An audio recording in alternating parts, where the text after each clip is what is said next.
राकेश जी, सबसे पहले आप ही से करना चाहूंगा।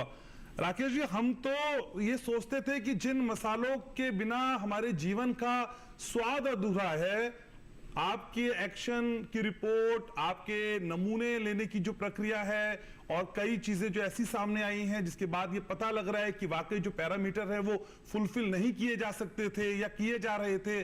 सर, ये मसाले तो जानलेवा हैं। आपका एनालिसिस क्या है, आपकी रिपोर्ट क्या है सर? देखिए, ये बात सिर्फ और सिर्फ मसालों की नहीं है। अगर आप ये बात किसी भी खाद्य पदार्थ की अगर ये बात करोगे, तो जो हमारा नॉन कंप्लायंस लेवल है वो ऑलमोस्ट सभी में ट्रेंड अगर आप देखोगे तो सिमिलर ही आपको नजर आएगा। अच्छा। जो अभी रिसेंटली हमने 5000 से ज्यादा जो सैंपल मसालों के उठाए हैं अक्रॉस दी कंट्री, और सभी छोटे बड़े सभी ब्रांड्स को जो है ना हमने इसमें कवर करने की कोशिश करी है।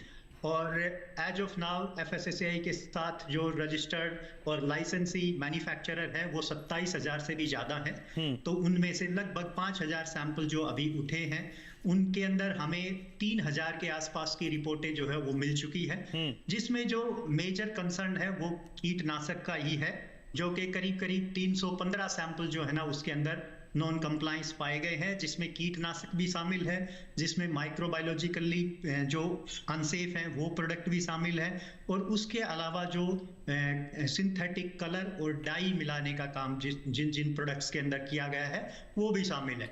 तो अगर आप ठीक इसका जायजा लेंगे तो ये 10% से ज्यादा नहीं है। अगर आप 90% जो प्रोडक्ट्स मार्केट में जो सेल हो रहे हैं वो बिल्कुल सेफ है और आपके कंजम्पशन के लिए बिल्कुल ठीक है, आपके स्वास्थ्य के लिए बिल्कुल हानिकारक नहीं है।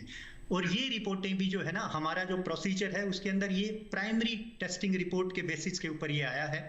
तो कई बार क्या होता है, पहली वाली जो लेबोरेटरी है उसके टेस्टिंग में भी कोई गड़बड़ी रह सकती है, उसके सैंपलिंग के तरीके में भी कोई गड़बड़ी रह सकती है, तो उसके पास फिर भी मैन्युफैक्चरर के पास सर आप अपने सैंपलिंग प्रोसेस पे सवाल उठा रहे हैं कि हमारे सैंपलिंग प्रोसेस में कोई कमी रह सकती है? नहीं, प्रोसेस सैंपलिंग के प्रोसेस में नहीं, टेस्टिंग में कहीं ना कहीं जो लेबोरेटरीज हैं उनमें किसी ने, देखिए एक ही अगर चाय बनाने के आपको तरीके बता दिए जाएं और चाय बनाने के लिए आपके इंग्रेडिएंट सेम है, अगर 4 लोगों से आप चाय बनवाओगे उसी इंग्रेडिएंट से उसी प्रोसेस से उस चाय का टेस्ट जो है वो डिफरेंट मिलेगा। तो ये जो मेजर जो FSSAI चाय नहीं बना रही है ना सर, वो तो लोगों के स्वास्थ्य को ध्यान में रखते हुए परीक्षण करने की संस्था है। सर, चाय बनाने जैसे हल्के एग्जाम्पल से क्या हम इसका कंपैरिजन कर सकते हैं सर?